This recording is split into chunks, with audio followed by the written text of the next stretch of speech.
Hello students, how are you all? I hope you all are fine. We are taking chapter 3rd from resolution, that is growing up pains. Before I start this chapter, I would like to say that you have to answer the word meaning being asked paragraph wise on my personal WhatsApp number. Let's start the chapter now. First know the title. तो title के बारे में जान लेते हैं क्या meaning है. Growing up pains. Pains का मीनिंग होता है दर्द. पेन का जो मीनिंग है वो होता है दर्द. और ग्रोइंग अप का मतलब होता है बड़े होना. कि आप जैसे अभी 12 साल के हो या 15 साल के हो, अब धीरे धीरे बड़े होंगे तो आप 16 हो जाएंगे, उसके बाद 17 के हो जाएंगे, तो आप ग्रो कर रहे हो. और पेन के अंदर ग्रो करना, तो ग्रोइंग अप पेन्स. देखो ये जो स्टोरी है ये एक बॉय है, उसकी है. बॉय का जो नाम है वो है समीर. किसकी है ये स्टोरी? समीर की. और जो समीर है वो है टीन एज के अंदर. टीन एज किसे कहते हैं भाई? टीन एज उस एज को कहा जाता है जिसमें काउंटिंग में टीन आता हो, जैसे 13, 14, 15, 16 इस तरह से, और ये 19 तक चलता है. तो ये जो एज होती है इसको टीन एज बोला जाता है, और हिंदी में हम इसको बोलते हैं किशोर अवस्था. और ये सबसे ज़्यादा स्ट्रगल वाली एज होती है, क्योंकि जो बच्चा है वो मिड में होता है, बीच में होता है. ना तो वो बच्चा होता है और ना ही वो अडल्ट हो पाता है, वयस्क हो पाता है. और उसे काफ़ी ज़्यादा स्ट्रगल करना पड़ता है, काफ़ी ज़्यादा बैलेंस बनाना पड़ता है अपनी लाइफ के साथ में. और तो इसमें कई सारी प्रॉब्लम्स आती है, पेरेंट्स को लेकर भी और ख़ुद को लेकर भी. जो पेरेंट्स है उसे बच्चा समझते हैं, कई बार उसे बड़ा समझते हैं. और बच्चे को समझ में नहीं आता कि मैं कैसे बिहेव करूँ. उसे प्राइवेसी चाहिए होती है उस समय. और जो पेरेंट्स है वो ज़्यादा वॉचफुल हो जाते हैं, ज़्यादा निगरानी रखते हैं इस अवस्था में. तो देखते हैं कि समीर की क्या प्रॉब्लम है, किस प्रकार से वो फील करता है. तो आइए जानते हैं. सबका जो अटेंशन है वो स्क्रीन पे होना चाहिए. उसके बावजूद भी कोई डाउट है तो आप मुझसे डायरेक्टली पूछ सकते हैं. तो let's start the story now. Let me fit it now first. Okay. Life is hard, I tell myself as I stand before the mirror and watch acne that dreaded scum of disease playing awoke with my face. आप समझने की कोशिश क्या करते हैं. देखो I tell, आई का मतलब यहाँ पे बार बार जितनी बार में भी आई आएगा वो समीर के लिए. समीर कह रहा है कि क्या कह रहा है. अब समीर बता रहा है, हमको बता रहा है समीर, तो क्या बोलेगा कि वो कह रहा है कि मैंने कहा, किसे? अपने आप से कहा, लाइफ इज़ हार्ड, कि लाइफ हार्ड है, कठिन है. कब? जब मैं खड़ा हुआ था. स्टैंड का मतलब खड़ा हुआ था बिफोर द मिरर. मिरर के सामने, कांच के सामने. जब मैं कांच के सामने खड़ा था तो मैं कह रहा था कि लाइफ काफ़ी हार्ड है. एंड वॉच एक्न, और मैं देख रहा था किसको? मुहासे को, पिंपल्स को, जो मेरे चेहरे पे हो रखे थे. और किशोर अवस्था में, टीन एज में ये होते हैं. That dreaded scum of disease, और ये डिजीज़ का स्कम था, भयानक रूप था, कि ये बीमारी का बिगड़ा हुआ रूप था. Playing अवोक with my face. अवोक का मतलब होता है भयानक खेल खेलना. जो मेरे चेहरे के साथ में भयानक खेल खेल रहा था, अवोक कर रहा था, विनाश कर रहा था मेरे चेहरे का. क्योंकि टीन एज में अवश्य पिंपल्स हो जाते हैं, चेहरा बिगड़ जाता है, और बच्चे बहुत ज़्यादा कॉन्शियस हो जाते हैं अपने चेहरे को लेकर कि अब मैं बाहर कैसे जाऊँ वगैरह. आपने वो एक एडवर्टीजमेंट देखा होगा, दीदी आपने पहले क्यों नहीं बताया, जब उसके पिंपल्स हो जाता है तो वो हिमालय वाला हेड. तो वही सारी जो प्रॉब्लम है वो बच्चों के साथ में होती है. अब देखो क्या करें. I wish I could drive the pimples out with a wave of hand. Then I tell myself that acne is a temporary ravage that makes life little less comfortable for teenager. कि क्या करें यहाँ पे? I wish I could, काश मैं drive कर पाता. Drive का मतलब निकाल पाता. किसको? पिंपल्स को. पिंपल्स को क्या कर देता? मैं आउट कर देता. किस प्रकार से? With a wave of hand, कि एक हाथ का मैं क्या करता, एक हाथ फेरता मुंह के ऊपर और पूरे पिंपल्स आउट हो जाते. काश मैजिक होता मेरे हाथों में कि मैं सिर्फ हाथ का वेव करता मेरे चेहरे पर और सारे पिंपल्स आउट हो जाते. Then I tell myself that acne is a temporary ravage. Temporary का मतलब होता है अस्थायी, जो स्थायी ना हो, परमानेंट ना हो. रेवेज का मतलब होता है नुकसान, डैमेज. कि मैंने अपने आप से कहा कि जो पिंपल्स है वो तो टेम्पररी है, परमानेंट है ही नहीं, अस्थायी नुकसान है, जो लाइफ को थोड़ा सा कम आरामदायक बना देते हैं. किसके लिए? टीनेजर के लिए. टीनेजर के लिए कम आरामदायक हो जाती है वो चीज़. But it is short sign of a child vaulting into adult, कि ये शॉर्ट साइन है. शॉर्ट साइन का मतलब क्या है? कि ये निश्चित चिन्ह है, निशान है, जिसमें पता चलता है कि बच्चा यस कि it is short sign of a child moulting into an adult, कि ये शॉर्ट साइन है। शॉर्ट का मतलब निश्चित, ये क्या है, शाइन है। शाइन का मतलब संकेत, एक बच्चे की वो मोल्ट हो रहा है। मोल्ट का मीनिंग बताएंगे। मोल्टिंग का मतलब होता है चेंज होना, बदलना। Moulting means change. वो चेंज हो रहा है किसके अंदर, अडल्ट के अंदर। अडल्ट बोला जाता है जो 18 ईयर्स से ऊपर का हो, 18 ईयर्स या 18 ईयर्स से ऊपर का, उसे अडल्ट कहा जाता है। ओके, तो ये शॉर्ट साइन है कि जो चाइल्ड है वो मोल्ट हो रहा है अडल्ट के अंदर, अडल्ट के अंदर चेंज हो रहा है। इससे पता चलता है कि जब आपके चेहरे पे क्या हो रहा है, पिंपल्स हो रहे हैं, तो ये बताते हैं कि आपका चेहरा चेंज होने वाला है। अब आप अडल्ट वाला रूप लेने वाले, अब बच्चे नहीं रहने वाले आप। Life is tough, I turn away from the mirror when it strike me like a bolt of lightning. My voice has turned rough, almost raucous. It grades, if I may add. Where has my sweet, soft voice gone? Have I caught a cold? अब यहाँ तक समझ रहे थे क्या meaning है। Life is tough, life tough है, life कठिन है। I turn away from the mirror, turn away का मतलब होता है दूर हट जाना। मैं कांच से दूर हट गया। वैन इट स्ट्राइक मी, जब इसने मुझे स्ट्राइक या झटका दिया, कैसे, like a bolt of lighting, जैसे बोल्ट ऑफ लाइटिंग लगी हुई। बोल्ट ऑफ लाइटिंग का मतलब जैसे कि एक तरह से लाइट का झटका लगा हो, और ऐसे ही मैं क्या हो गया, उससे कांच से हट गया। मैं चेहरे को देख नहीं पाया कि क्या हो रहा है, मेरे को अच्छा नहीं लगा बिल्कुल भी। फिर मैं सोचने लगा, my voice has turn rough, कि मेरी जो आवाज़ है वो रफ हो गई है। ठीक है, खरखस सी आवाज़ हो गई है।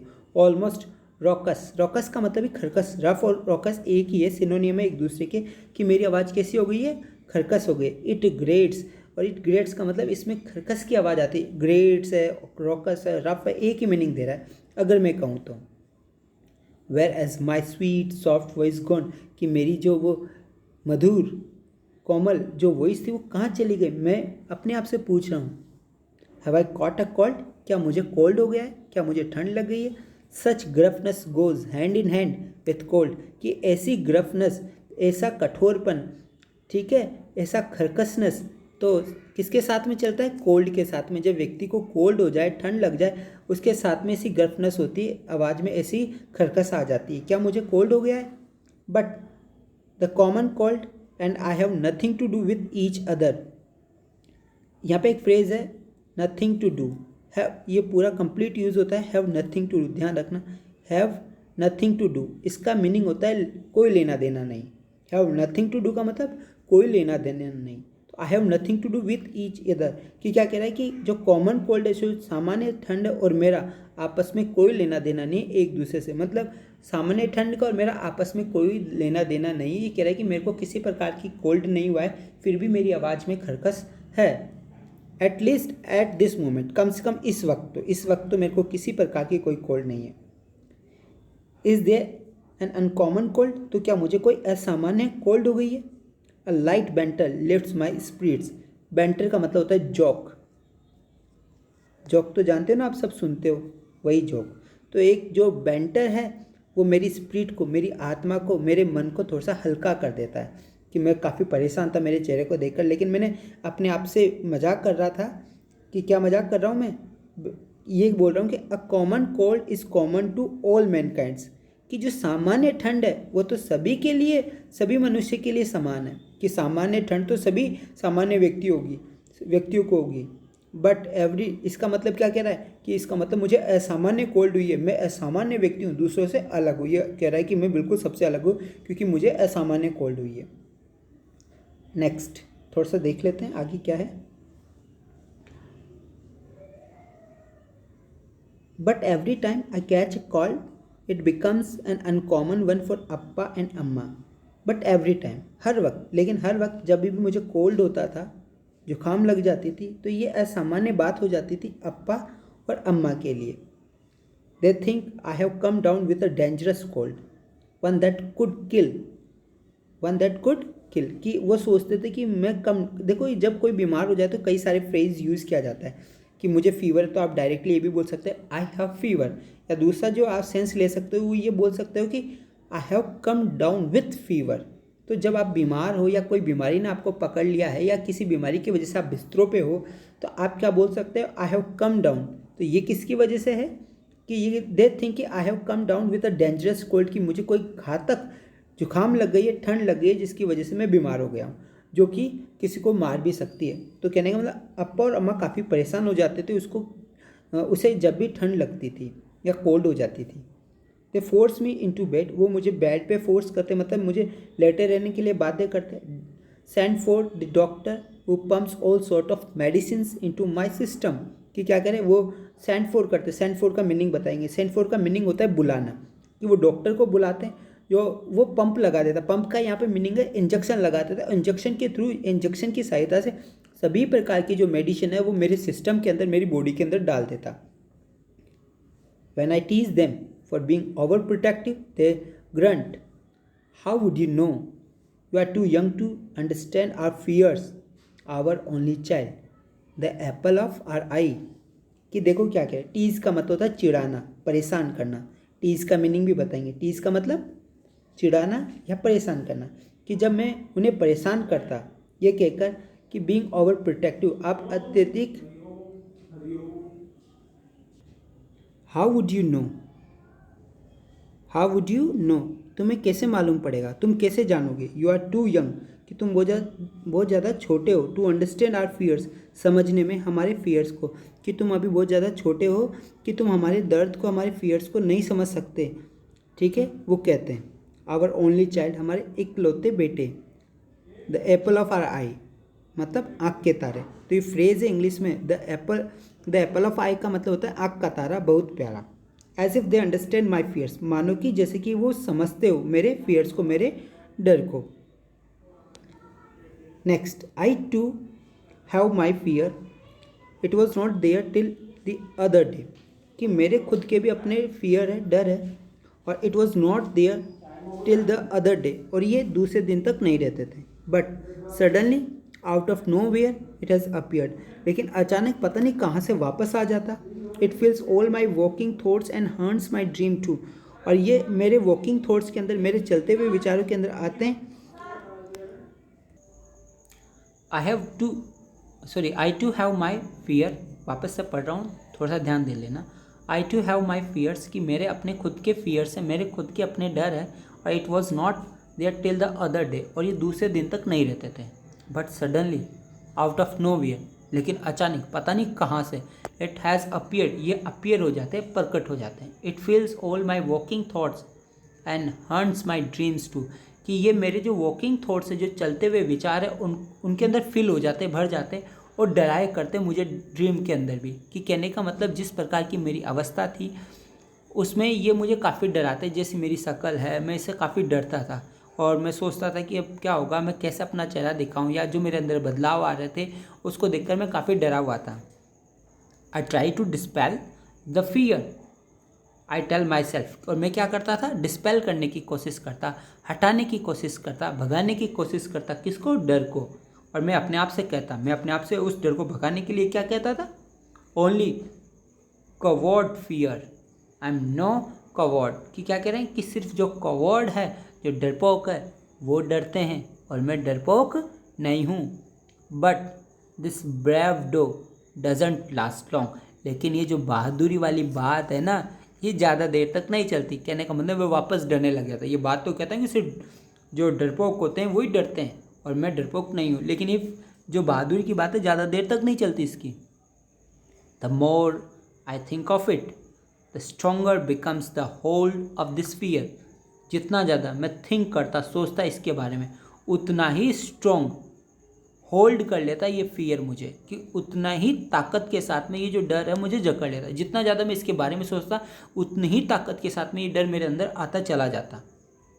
आई am no longer my usual self, और अब मैं बिल्कुल भी यूजुअल सेल्फ नहीं था। यूजुअल सेल्फ का मतलब पहले जैसा नहीं था, मेरे अंदर काफ़ी बदलाव आ चुका था। अब मैं बिल्कुल भी पहले जैसा नहीं रहा। I have become a stranger to myself, कि मैं क्या हो चुका था, एक अजनबी बन चुका था अपने आप के लिए। टिल द अदर डे, और दूसरे दिन तक।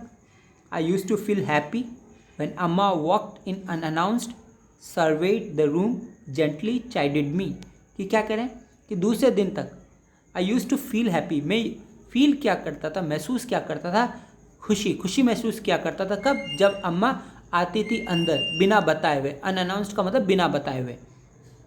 और सर्वे का मतलब सर्वे क्या करती थी, सर्वेक्षण क्या करती थी, रूम को देखा करती थी कि रूम की क्या हालत थी, और रूम की हालत देखने के बाद में बड़े प्यार से मुझे डांटती। तो चाइल्डिड का मीनिंग बताएंगे। चाइल्ड काफ़ी इजी स्पेलिंग है। जो चाइल्ड की स्पेलिंग होती है उसमें से एल हटा दो, चाइल्ड हो जाएगा। चाइल्ड का मतलब डांटना, फटकारना। और मुझे डांटती बड़े प्यार से और कहती, इज़ दिस अ रूम और अ पिगस्टी, कि ये रूम है या फिर सुअर का बाड़ा। अब ऐसा क्यों कहा, क्योंकि आप जानते हो कि समीर क्या है, बॉय है, और वो भी टीन एज में है। और टीन एज में जो लड़का होता है उसमें काफ़ी बदलाव आ रहे होते हैं, और वो उसको प्राइवेसी चाहिए, उसको निजता चाहिए, वो अकेला रहना चाहता है। और अब वो नहीं चाहता कि कोई उसे ऑर्डर दे, वो चाहता है कि उसे सजेशन दिए जाए या उसके सजेशन लिए जाए, वो अपने रूम में जैसे चाहे वैसे रह सके। वो जब उसके रूम में गए तो पता चला कि शर्ट कहीं रखी हुई है, शूज़ कहीं और रखे हुए, जो पेन और उसके ढक्कन यूज़ करा है वो बिस्तरों पे ऐसे रखे हुए हैं, बुक्स ऐसे रखी हुई है। तो मम्मा ने डांट दिया, अम्मा ने डांट दिया कि ये रूम है या फिर पिगस्टी है। किसने कहा, अम्मा ने। And quickly got down to the task of cleaning the room, और जल्दी से वो क्या हो गई, गॉट डाउन हो गई, जुट गई। किसके अंदर, कार्य के अंदर। किस कार्य के अंदर, क्लीनिंग द रूम, रूम को क्लीन करने के कार्य में जुट गई। She would work at with total dedication, और पूरे डेडिकेशन के साथ में, पूरे समर्पण के साथ में वो काम क्या करती, वर्क क्या करती।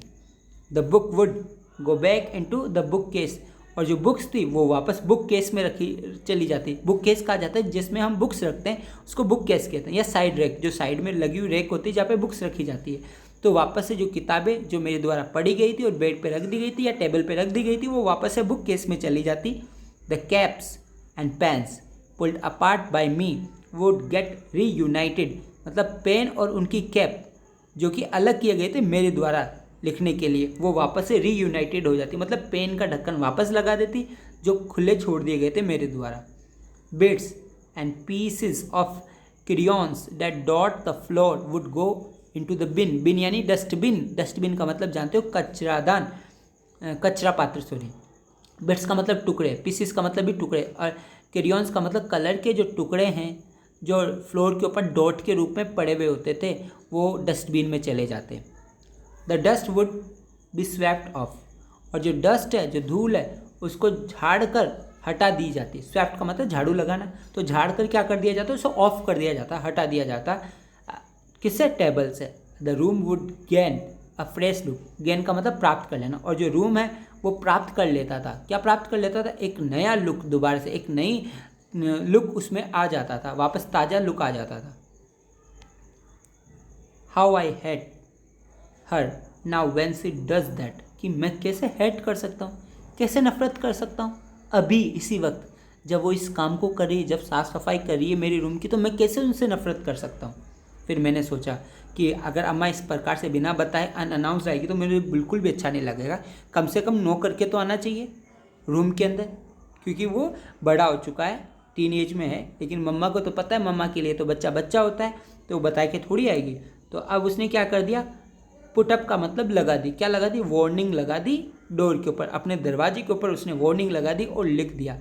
क्या लिख दिया, नॉक बिफोर यू एंटर, कि नॉक कीजिए, खड़खड़ाइए, किसको, दरवाजे को, एंटर करने से पहले। Beneath the above instruction is a warning, और अबव इंस्ट्रक्शन के नीचे एक वार्निंग थी, और वो वार्निंग क्या थी, माई रूम, लव इट और हेट इट, कि ये मेरा रूम है, आप चाहे इसे प्रेम करो चाहे नफरत करो, मैं जैसा चाहूँ वैसा रखूँगा, ये मेरा रूम है, चाहे आपको अच्छा लगे या बेकार लगे। ओके, तो we have done this page, तो हमने इस पेज को कर लिया है। अगर इसमें भी डाउट है तो आप मुझसे पूछ सकते हैं, डाउट नहीं है तो आप मुझे यस बोल दें और उसमें लिख दें कि सर गॉट इट। क्या लिखोगे, अगर आपको समझ में आ चुका है तो आप लिखोगे गॉट इट, सर समझ में आ गया है, ठीक है। और समझ में नहीं आए, कन्फ्यूज़न है, तो आप बोलोगे sir no, not got it, not got it. Okay, तो मैं समझ आऊँगा कि आपको समझ में आया या नहीं आया। और वीडियो को कंप्लीट देखिए आप, अब तो ख़त्म होने वाला है, ये बात वही समझ पाएगा जिसने लास्ट तक देखा है। Goodbye, take care yourself.